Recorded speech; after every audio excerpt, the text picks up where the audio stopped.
برادران محترم اور سامعین کرام، اسلام دین امن و محبت ہے اور پیام سکون و رحمت ہے۔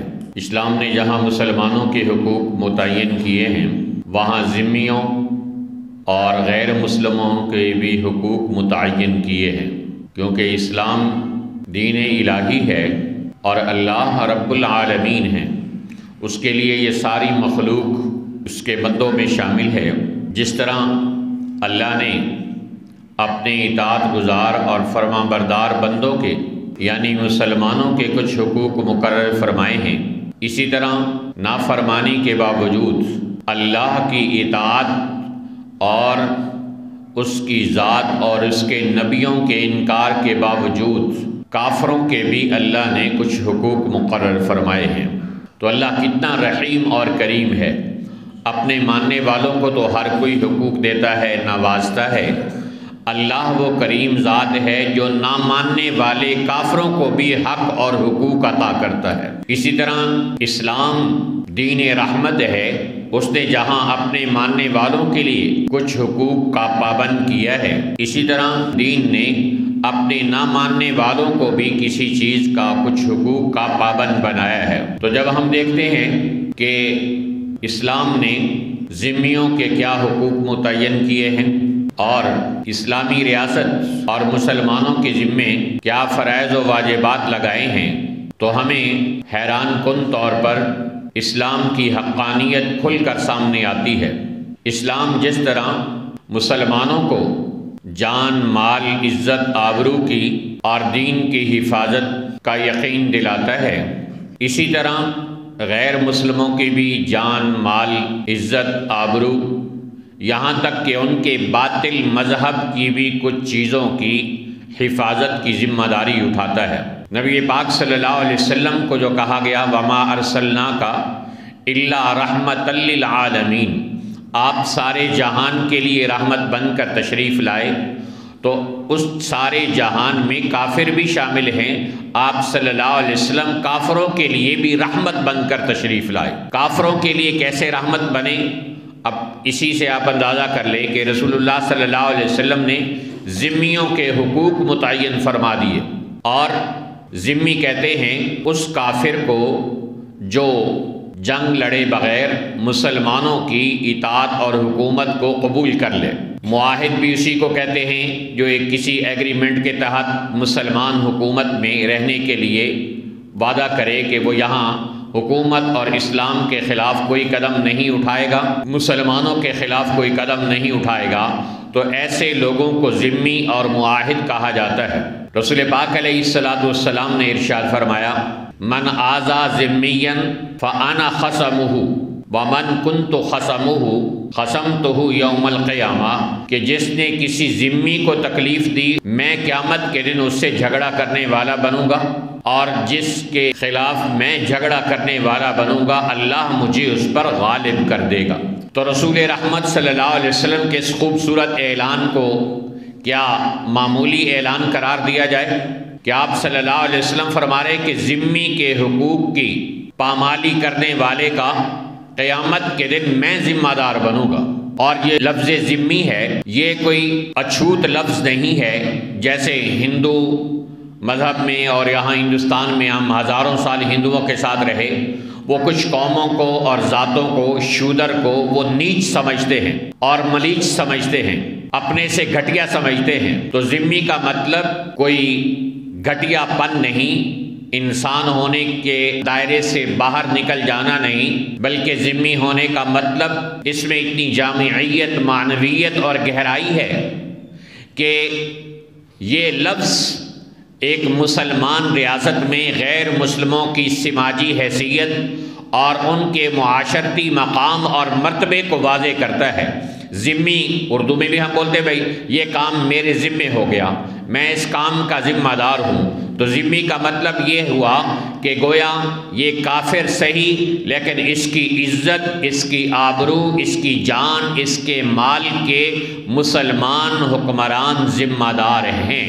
تو اس لفظ نے ہی کیا خوبصورت معنویت پیدا کی ہے، اور ذمی کے لفظ کے نیچے شامل ہونے والوں کو کیسا سکون عطا کیا ہے۔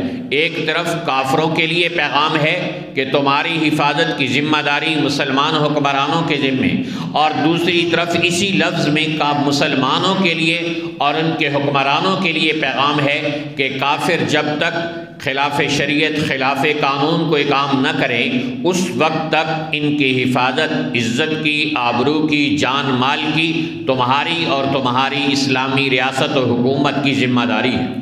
تو رسول اللہ صلی اللہ علیہ وسلم اس کی تلقین فرماتے گئے اور عملی طور پر اس کا آپ علیہ السلام نے مظاہرہ فرمایا، یہاں تک کہ جنگ خیبر میں جب یہودیوں نے ہتھیار ڈال دیے اور ایک ایگریمنٹ ہو گیا تو اس کے بعد ایک شریر قسم کا یہودی آیا اور آ کر کہنے لگا، یا رسول اللہ صلی اللہ علیہ وسلم، آپ کے لوگ ہمارے گھروں میں داخل ہو رہے ہیں، عورتوں کو تنگ کر رہے ہیں، مار پیٹ کر رہے ہیں، اور اسی طرح درختوں سے پھل اتار رہے ہیں، فصلوں کو اجاڑ رہے ہیں۔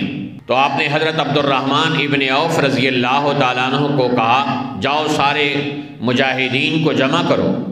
تو سارے لوگ اکٹھے ہو گئے تو آپ علیہ السلام نے وہاں اعلان کیا، الا لا یحل، خبردار کسی ذمی کا اور یہ جو ایگریمنٹ ہمارے ساتھ کر چکے ہیں ان کے گھروں میں داخل ہونا تمہارے لیے اجازت کے بغیر جائز نہیں، ان کے پھلدار درختوں کو نقصان پہنچانا تمہارے لیے جائز نہیں، ان کی عورتوں کو مارنا تمہارے لیے جائز نہیں، اور ان کی زمینوں پہ قبضہ کرنا تمہارے لیے جائز نہیں۔ تو عین اس وقت میں جب ابھی ایگریمنٹ ہوا ہے اس وقت میں بھی کافر اس کی پاسداری کے لیے تلقین کرتے ہیں، تو رسول اللہ صلی اللہ علیہ وسلم آگے بڑھ کر فوراً سے پہلے اس کی حفاظت کا اور ان کی پاسداری کا اعلان فرما دیتے ہیں۔ اسی طرح جنگ خیبر میں دیکھا کہ یہودیوں نے کہا کہ آپ جو ہمارے بارے میں فیصلہ کریں ہمیں منظور ہے، لیکن یہاں کی جو زمین ہے اس کی کاشت ہم بہتر جانتے ہیں، البتہ آپ جو فرما دیں گے بٹائی کا حصہ ہم آپس میں برابر کر لیں گے، جس طرح آپ تقسیم کریں گے زمین کی پیداوار کے بارے میں جو آپ فیصلہ کریں گے ہمیں وہ منظور ہوگا۔ تو آپ صلی اللہ علیہ وسلم نے ایک صحابی کو بھیجا کہ جا کر معاملات طے کر کے آؤ۔ تو وہ جب طے کرنے آئے تو کافروں نے ان کو مال کی پیشکش کی کہ ہم تمہیں مال دیتے ہیں۔ انہوں نے کہا خبردار، میں مال لینے نہیں آیا، میں تو رسول اللہ صلی اللہ علیہ وسلم اور تمہارے درمیان جو ایگریمنٹ ہوا ہے اس کے معاملات طے کرنے آیا ہوں۔ پھر رسول پاک علیہ السلام کے بھیجے ہوئے صحابی نے ان کی پیداوار کے بارے میں جو خوبصورت اور عدل پرور فیصلہ کیا تو یہودی دشمن ہونے کے باوجود کہہ اٹھے، اللہ کی قسم ان فیصلوں کی وجہ سے زمین و آسمان کا نظام قائم ہے۔ یہ تھا رسول اللہ صلی اللہ علیہ وسلم کے دور میں ذمیوں کے حقوق اور ان کی حفاظت کی پاسداری کا انتظام۔ پھر ہم دیکھتے ہیں کہ حضرت ابو مسلم خولانی رحمۃ اللہ علیہ حضرت امیر معاویہ رضی اللہ تعالیٰ عنہ کی خدمت میں آئے اور آ کر کہا، السلام علیک ایھا الاجیر، اے مزدور اور نگران تمہیں سلام ہو۔ تو دربار میں موجود لوگوں نے کہا، بھئی تم اجیر کیوں کہہ رہے ہو، امیر کہو نا، السلام علیک ایھا الامیر، امیر محترم آپ پر سلام ہو۔ انہوں نے پھر یہی کہا، السلام علیک ایھا الاجیر، اے مزدور اور نگران آپ پر سلام ہو۔ پھر لوگوں نے کہا اگر آپ پورا نہیں کہتے تو کم از کم امیر تو کہہ لو۔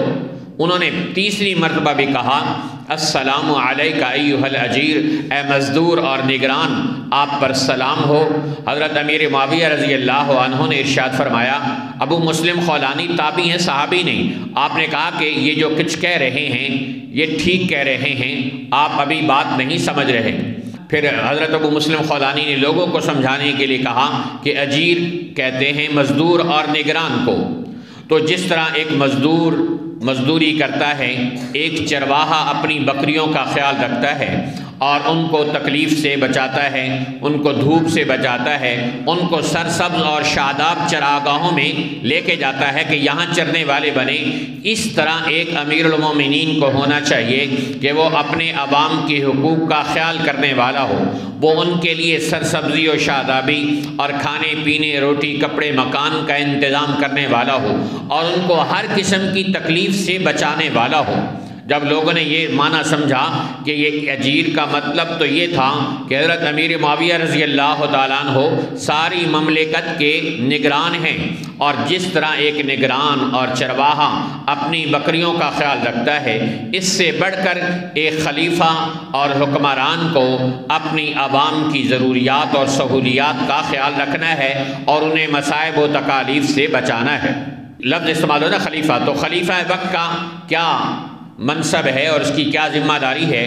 بجائے اس کے کہ ہم کسی پولیٹیکل ورکر کا تبصرہ لائیں، ہم صحابی رسول حضرت سلمان فارسی رضی اللہ تعالیٰ عنہ کا ارشاد سامنے لے کے آتے ہیں۔ انہوں نے فرمایا کہ خلیفہ کون ہوتا ہے؟ کہا خلیفہ وہ ہوتا ہے کہ الذی یقضی بکتاب اللہ، جو اللہ کی کتاب کے مطابق فیصلہ کرنے والا ہو، ویشفق علی الرعیۃ شفقت الرجل علی اہلہ، اور اپنی رعایا پر اس طرح مہربان ہو جس طرح آدمی اپنی اولاد پر مہربان ہوتا ہے۔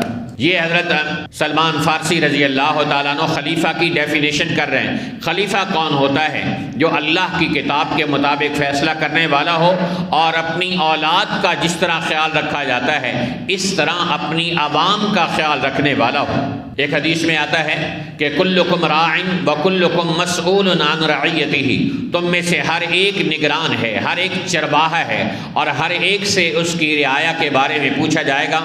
پھر آدمی گھر میں نگران ہے، اس سے اپنے گھر والوں کے بارے میں پوچھا جائے گا، اور بادشاہ اپنی عوام کے بارے میں نگران ہے، چرواہا ہے، اس سے اپنی عوام کے بارے میں قیامت کے دن پوچھا جائے گا۔ تو یہ لفظ راعی، چرواہا اور خلیفہ، یہ الفاظ کیا بتا رہے ہیں؟ یہ ذمہ داریاں بتا رہے ہیں کہ خلیفہ وقت ایک مسلمان حکمران کے ذمے ہے کہ مسلمان عوام ہو یا اس کے کافر رعایا ہو، ان کے حقوق، ان کی جان مال عزت و آبرو، ان کے کاروبار اور روزگار کا دھیان رکھنا، ضروریات کا دھیان رکھنا اس کے ذمے ہے۔ حضرت عمر رضی اللہ تعالیٰ عنہ نے ایک انتہائی بوڑھے شخص کو بھیک مانگتے ہوئے دیکھا، تو حضرت عمر نے فرمایا تم بھیک کیوں مانگ رہے ہو؟ اس نے کہا میں ذمی ہوں، میرے اوپر حکومت کی طرف سے کوئی ٹیکس ہے، مجھے وہ دینا پڑتا ہے، اور میرا کمانے والا بھی کوئی نہیں۔ تو حضرت عمر رضی اللہ تعالیٰ عنہ اسے بیت المال میں لے کر گئے اور اس کو اس وقت بھی پیسے دیے اور اس کا مستقل وظیفہ جاری کر دیا، اور اعلان اور فیصلہ جاری کیا کہ آج کے بعد کوئی اس طرح کا ذمی کافر ہو کہ جس کے ذمے جزیہ ٹیکس ہو لیکن وہ دینے کے قابل نہ ہو، بوڑھا ہو گیا ہو، تو اس کا ٹیکس بھی مسلمان حکومت ادا کرے گی۔ یہ تھے خلفائے راشدین کہ جنہوں نے اپنے طرز عمل سے بتایا کہ خلافت کس کا نام ہوتا ہے۔ حضرت علی رضی اللہ تعالیٰ عنہ کے دور حکومت میں ذمیوں کے علاقے میں نہر میں ریت آ گئی، جس سے نہر کا نظام تھوڑا متاثر ہوا، تو کافروں نے، ذمیوں نے حضرت علی رضی اللہ تعالیٰ عنہ کو کہا کہ ہمارے علاقے میں جو نہر ہے، جو آبپاشی اور کھیتی باڑی کے لیے کام آتی ہے، پانی لگاتے ہیں کھیتوں کو، اس میں مٹی اور ریت زیادہ آ گئی ہے۔ تو حضرت علی رضی اللہ تعالیٰ عنہ نے اپنے وہاں کے گورنر کو بلایا اور حکم دیا کہ اس نہر کو صاف کروایا جائے، بھل صفائی کا انتظام کیا جائے، اور اللہ کی قسم، مجھے اپنی عمر کی قسم، مجھے یہ کام اتنا ضروری ہے کہ تم اس کو پہلی فرصت میں کرنے والے بنو، پہلے اس سے کہ یہ عاجز اور بے بس ہو جائیں یا تنگ ہو کر یہ علاقہ چھوڑنے پر مجبور ہو جائیں۔ یہ ہے خلیفہ راشد حضرت علی المرتضیٰ رضی اللہ عنہ کا ذمیوں کے حقوق کے بارے میں فیصلہ، کہ جو کافر گڑبڑ نہیں کرے، جو سازشیں نہ کر رہا ہو، جو حکومت اور مسلمانوں کے خلاف منصوبہ بندیوں میں مصروف نہ ہو، غیر حربی کافر ہو، تو اس کے حقوق مسلمانوں کے حقوق کی طرح ہیں، جان اور مال کے اعتبار سے، عزت و آبرو کے اعتبار سے، کاروبار اور روزگار کے اعتبار سے۔ تو نبی پاک علیہ الصلوۃ والسلام نے اپنے طرز عمل سے ان حقوق کی پاسداری کر کے دکھائی، اور خلفائے راشدین جو نبی پاک علیہ الصلوۃ والسلام کے جانشین تھے، انہوں نے بھی اپنے طرز عمل سے ذمیوں اور کافروں کے حقوق کی رعایت کر کے بتایا کہ کافر ہونے کے باوجود بطور انسان ان کے جو حقوق ہیں اسلامی حکومت پر، اس مسلمان ریاست میں ان کے وہ حقوق مکمل ادا کیے جائیں گے۔ اب بغیر کسی جرم کے، بغیر کسی وجہ کے، صرف محض الزام پر اور بغیر کسی ثبوت کے کسی ذمی کو قتل کر دینا اسلام کی نظروں میں کتنا بڑا گناہ تھا۔ حضرت عمر رضی اللہ تعالیٰ عنہ کے زمانے میں یمن کے شہر صنعاء میں ایک لڑکا قتل ہو گیا، غفلت کی وجہ سے پتہ نہیں چلا کہ کون ہے قاتل۔ حضرت عمر رضی اللہ تعالیٰ عنہ نے انتہائی شدید غصے والا فرمان جاری کیا کہ مجھے قاتل چاہیے، اگر قاتل نہ ملا تو میں سارے یمن کی اینٹ سے اینٹ بجاؤں گا، لَقَتَلْتُهُمْ جَمِيعًا، ان سب کو اس ایک لڑکے کے بدلے میں قتل کروں گا۔ یہ ہے اسلامی حکومت میں کسی کی جان کی قدر اور اس کی قدر و منزلت۔ اور حدیث میں آتا ہے اول ما یقضی بین الناس فی الدماء یوم القیامہ، قیامت کے دن سب سے پہلا فیصلہ جو اللہ کی بارگاہ میں ہوگا وہ خون کے بارے میں ہوگا۔ قاتل آئے گا اپنا سر اٹھائے ہوئے، اللہ مجھے ناجائز قتل کیا گیا تھا، میرے قتل کرنے والے کو بلا کر میرا حساب کیجئے، میرا فیصلہ کیجئے۔ تو یہاں مسلمانوں کو بھی ناجائز قتل کیا جا رہا ہے اور غیر مسلموں کو بھی ناجائز قتل کیا جا رہا ہے، تو اس کی کہاں گنجائش؟ تو اس لیے نبی پاک علیہ الصلوۃ والسلام کے ان فرامین کی روشنی میں مسلمان کے بھی حقوق ہیں اور غیر مسلموں کے بھی حقوق ہیں۔ ان کو قرآن پاک میں بھی ارشاد فرمایا گیا کہ اللہ تعالیٰ نے ناجائز طور پر کسی کو قتل کرنا حرام قرار دیا ہے۔ تو اسلامی شریعت نے قتل کی 4 صورتیں جائز قرار دی ہیں، ان صورتوں میں کوئی داخل ہوگا تو اس کو قتل کرنا روا اور جائز ہے، ان سے باہر ہے تو اس کو قتل کرنا جائز نہیں ہے۔ تو یہ رسول پاک علیہ الصلوۃ والسلام کے فیصلے ہیں، آپ کا اور آپ کے صحابہ کا طرز عمل ہے۔ آپ علیہ الصلوۃ والسلام نے ارشاد فرمایا من قتل معاہدا لم یرح رائحۃ الجنہ، جس نے کسی معاہدہ کرنے والے کافر کو قتل کر دیا قیامت کے دن جنت کی خوشبو نہیں سونگھ سکے گا۔ اور وَإِنَّ رِيحَهَا لَتُوجَدُ مِن مَّسِيرَةِ 40 عَامًا، حالانکہ جنت کی خوشبو تو 40 سال کے فاصلے سے بھی آتی ہے۔ جنت سے انسان 40 سال کے فاصلے پر ہو تب بھی اس کی خوشبو پہنچ جاتی ہے اس کو۔ تو جو کسی ذمی کو اور کسی ایگریمنٹ رکھنے والے کافر کو قتل کرے گا وہ جنت کی خوشبو بھی نہیں پا سکے گا۔ پھر آپ علیہ الصلوۃ والسلام نے ارشاد فرمایا من قتل معاہدا، جس نے کسی ذمی کو قتل کیا اور یا اس کے حق میں کوئی کمی کی، او اخذ منہ شیئا بغیر طیب نفسہ، یا اس کی مرضی کے بغیر کوئی چیز اس سے لے لی، تو فانا حجیجہ یوم القیامہ، قیامت کے دن میں اس کی طرف سے جھگڑا کرنے والا بنوں گا۔ تو رسول پاک علیہ الصلوۃ والسلام نے اہل ایمان کے لیے یہ تعلیمات ارشاد فرمائی، چاہے جائے کہ انسان کسی بھی مسلمان غیر مسلم کو کوئی الزام لگائے اور اس کے بعد پھر اس کو ناجائز طور پر قتل کر دے، پھر اس کو گھسیٹے، پھر اس کو آگ لگا دے۔ آپ صلی اللہ علیہ وسلم نے فرمایا اِنَّهُ لَا يَنبَغِي أَن يُعَذِّبَ بِالنَّارِ إِلَّا رَبُّ النَّارِ، آگ سے جلانے کی اجازت صرف آگ پیدا کرنے والے رب کو ہے، اور کسی انسان کے لیے یہ جائز نہیں، الاؤ نہیں کہ وہ جا کر کسی کو آگ سے جلانے والا بنے۔ بڑے سے بڑا کافر ہو، بڑے سے بڑا مجرم ہو، شریعت اس کو جلانے کی اجازت نہیں دیتی۔ یہ رسول اللہ صلی اللہ علیہ وسلم کا فیصلہ ہے۔ اور ایک حدیث میں آتا ہے، بخاری شریف کی حدیث ہے کہ ایک نبی علیہ الصلوۃ والسلام کہیں ٹھہرے، ان کو کسی چونٹی نے کاٹ لیا، تو انہوں نے فرمایا کہ یہاں چونٹیوں کا جو بل ہے اس سارے کو آگ لگا دو۔ تو اللہ تعالیٰ نے اپنے وقت کے نبی کی طرف وحی بھیجی کہ قرصت کا نملۃ، ایک چونٹی نے کاٹا اور آپ نے چونٹیوں کے پورے بل کو جلوا دیا تو سبحو جو اللہ کی تسبیح کر رہی تھی، وقت کے نبی نے فوراً توبہ کی کہ اللہ مجھ سے غلطی ہو گئی۔ تو یہ ہے وہ چیز کہ اللہ اپنے انبیاء کے لیے بھی اس کی اجازت نہیں دے رہا، عام لوگوں کے لیے کہاں سے اجازت ہے؟ جنگ میں اجازت نہیں، امن والے حالات میں کہاں اجازت ہے؟ تو اس لیے ایک اسلامی ریاست میں کسی غیر مسلم کو مارنا، گھسیٹنا، جلانا یہ جائز نہیں ہے۔ اور یہ ہو گیا وہ چیزیں جو مسلمانوں پہ عائد ہوتی ہیں، مسلمانوں کی ذمہ داری ہیں، اسلامی ریاست کی ذمہ داری ہیں۔ اور دوسری طرف ہم دیکھتے ہیں کہ سری لنکا کے ایک آدمی کو یہاں سیالکوٹ میں قتل کر دیا گیا اور اس کے اوپر پورے ملک میں ایک ہیجان برپا ہے، اور مذہب کو لوگ اسلام کو گالیاں دے رہے ہیں، مولویوں کو گالیاں دے رہے ہیں، اسلامی جماعتوں کے اوپر فتویٰ بازی لے کر چڑھے ہوئے ہیں، اور نہ جانے کیا اسلام اس کی اجازت دیتا ہے؟ کیا اسلام اس کی اجازت دیتا ہے؟ میں نے آپ کو 20-25 منٹ اسلام غیر مسلموں کے کیا حقوق بتاتا ہے اس پر آپ کو بریف کر دیا۔ لیکن جب ہمارے اسی لاہور میں یوحنا آباد میں عیسائیوں نے ایک مسلمان کو قتل کیا تھا تو کیا اسلام اس کی اجازت دیتا تھا؟ اب جو سیاپا برپا ہے، اب جو میڈیا ماتم کر رہا ہے جیسے ان کے گھر میں کسی ماں باپ کی لاش اٹھ گئی ہو، اس وقت مسلمان تھا، وہ انسان تھا، بطور مسلمان اس کا جلانا کہاں جائز تھا؟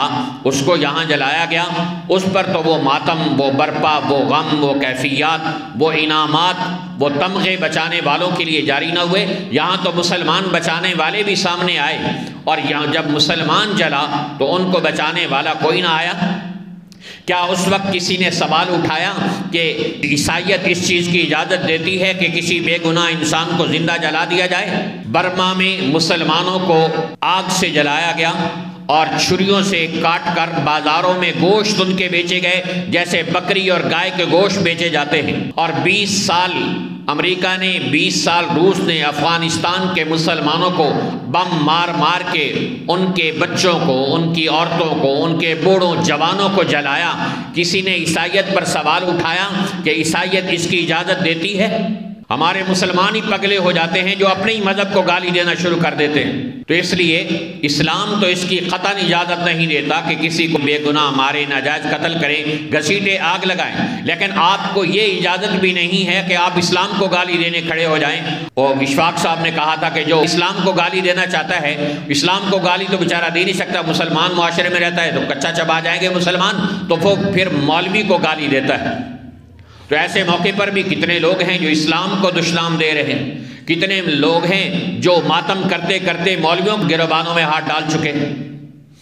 تو کیا کبھی جب غیر مسلم زیادتیاں کرتے ہیں، اس وقت بھی کشمیر اور فلسطین میں مسلمانوں کو جس طرح شہید کیا جا رہا ہے، اس پر کوئی کہتا ہے کہ عیسائیت اس کی اجازت دے رہی ہے؟ یہ جلانا تو چھوٹا ہے، اور ڈیزی کٹر بم گرا کر، مدر آف بم گرا کر لوگوں کو جلانا اس سے بڑا جرم ہے، ان پر بھی ہمیں سوال اٹھانے چاہیے۔ اسی طرح یہ میڈیا کی بھی انصافی اور ہماری جدید ذہنیت ہے جس نے ہمیں یہاں لا کے کھڑا کیا ہے کہ ذرا کوئی معاملہ ہو ہم اسلام کو، مولویوں کو، دین کو کٹہرے میں لا کے کھڑا کر دیتے۔ اور دوسری طرف کہ ایسا ہوتا کیوں ہے؟ لوگ قانون کو ہاتھ میں لیتے کیوں ہیں؟ منبر رسول پہ آپ سے عرض کریں کہ قانون کو ہاتھ میں لینا کسی فرد کے لیے بھی جائز نہیں، ورنہ انارکی پھیل جائے گی۔ لیکن ان کے اسباب پر بھی تو غور کرنا چاہیے۔ جب ملک کی عدالتیں 50-50 سال فیصلے نہ کر سکے اور عدل و انصاف نہ مل رہا ہو تو پھر لوگ قانون کو ہاتھ میں لیتے ہیں۔ اسی سیالکوٹ شہر میں قرآن کے 2 حافظ بچوں کو کرکٹ کھیلنے کے جھگڑے پر مار مار کر ہجوم نے قتل کر دیا۔ اس وقت تو کوئی سیاپا اور ماتم برپا نہ ہوا، آج گھر گھر اور ہر میڈیا چینل پر صف ماتم برپا ہے۔ ہم کہتے ہیں انصاف کا ترازو برابر رکھو۔ اگر تم کافر کی موت پہ سیاپا اور ماتم ڈالتے ہو تو بطور انسان مسلمان بھی انسان ہے، تم مسلمان ہو، تمہیں اس کے قتل کا اور زیادہ دکھ ہونا چاہیے۔ تو لاہور میں عیسائی مسلمان کو جلائیں، آپ گنگے شیطان بن جائیں۔ سیالکوٹ میں مسلمان کے ہاتھوں قرآن کے 2 حافظ ڈنڈے مار مار کر بلوں سے شہید کر دیے جائیں، آپ گونگے شیطان بن جائیں، اور پھر اسی طرح پوری دنیا کے اندر بمباریاں کر کے مسلمانوں کو جلا دیا جائے، آپ خاموش تماشائی کا کردار ادا کریں، اور عیسائیت کے لیے آپ مامے اور چاچے بن کر ماتم برپا کرنے لگ جائیں، یہ کون سا انصاف ہے؟ دو رنگی چھوڑ دے، یک رنگ ہو جا، یا سراسر موم ہو جا یا سراسر سنگ ہو جا۔ انصاف کا تقاضا ہے کہ ترازو دونوں طرف برابر رکھا جائے، اور ایسے اسباب کا خاتمہ کیا جائے کہ جس کی وجہ سے لوگ قانون کو ہاتھ میں لینے پہ مجبور ہوتے ہیں۔ تو ہجوم نہیں، قانون کی حکمرانی اس ملک میں تب قائم ہوگی جب مسلمانوں کو کافروں کی طرح اور کافروں کو مسلمانوں کی طرح ایک انسان کم از کم سمجھا جائے گا اس ملک میں، اور جب اس ملک کی عدالتیں فیصلے برابر کرنے والی اور ٹائم پر کرنے والی بنیں گی، کسی دباؤ کے بغیر فیصلے کرنے والی بنے گی۔ اور اسی طرح اس ملک میں امن تب قائم ہوگا جب انسان سر کی آنکھوں سے عدل اور انصاف ہوتا ہوا دیکھیں گے۔ اللہ تعالی ہم سب کو اس سے محفوظ فرمائے۔ تو نیت کریں کہ انشاءاللہ العزیز ہم اپنے اس ملک کے لیے اور اس کے دفاع کے لیے، اس میں قیام امن کے لیے اپنا کردار ضرور ادا کریں گے۔ غیر مسلموں کے جو حقوق ہیں وہ ان کو ضرور ادا کریں گے، اور قانون کو بھی ہاتھ میں نہیں لیں گے انشاءاللہ۔ لیکن اس کا یہ مطلب نہیں کہ مسلمانوں کی مظلومیت پر آپ پردہ ڈالتے چلے جائیں اور کافروں کے ایک نان ایشو کو آپ بہت بڑا ایشو بنا کر پورے ملک میں صف ماتم برپا کر دیں، کہ اس طرح نظر آئے کہ جیسے شام کو ہر میڈیا چینل پر شام غریباں برپا ہو چکی ہو۔ اللہ تعالی ہمارے ملک کو امن اور ایمان کا گہوارہ بنائے، اور اس ملک کو شدت پسندی، لا قانونیت اور عدل و انصاف کی محرومی سے محفوظ فرمائے۔ وآخر دعوانا ان الحمد للہ رب العالمین۔